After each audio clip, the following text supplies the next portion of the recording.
Just before our show went on the air, the Justice Department released never-before-seen video of Cole Allen, the man accused of trying to kill President Trump at the White House Correspondents Dinner. This video appears to show Allen racing through the security checkpoint on Saturday night, dressed all in a black suit with a red tie. Prosecutors say he opens fire at the Secret Service agents who were guarding the location. It is unclear from this video. All this was happening just feet from President Trump, where he was seated down an escalator in a ballroom, along with more than 2,000 other guests attending the dinner. The White House correspondent Kellie Meyer joins me now live from the White House. Kellie, walk me through the video, because we see Cole Allen in several different locations in the hotel, also prior to the entire shooting.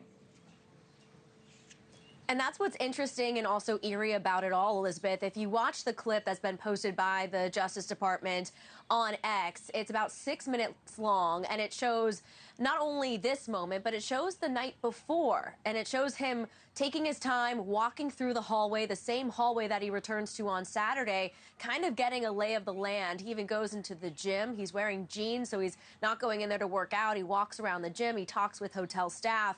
And then the video goes on to show the following day, comes back to that same hallway. He's now wearing a jacket, which then he did take off. As you see him running in that video, from the left-hand side of your screen, in that left-hand corner, an officer and the dog just finished checking that door. When he runs through, you see him there. That's the slowed-down version. Now he's going to pick up his shotgun, shoot it at that officer, they say, here.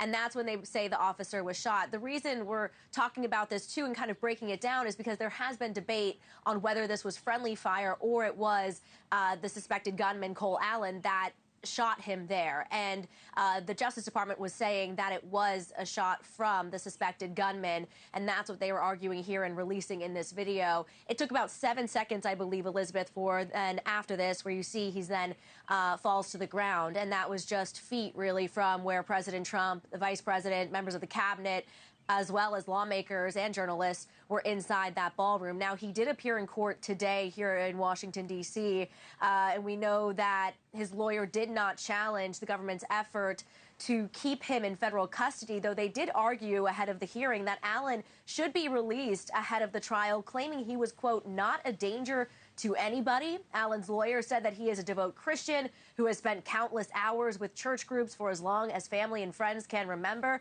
Now, Allen also took this selfie ahead of the attack, and he told friends and family in a letter that he intended to target administration officials. That's the selfie there. So we know our Libby Dean asked the president in the Oval Office today about whether or not he should consider wearing a bulletproof vest, and this is what he had to say.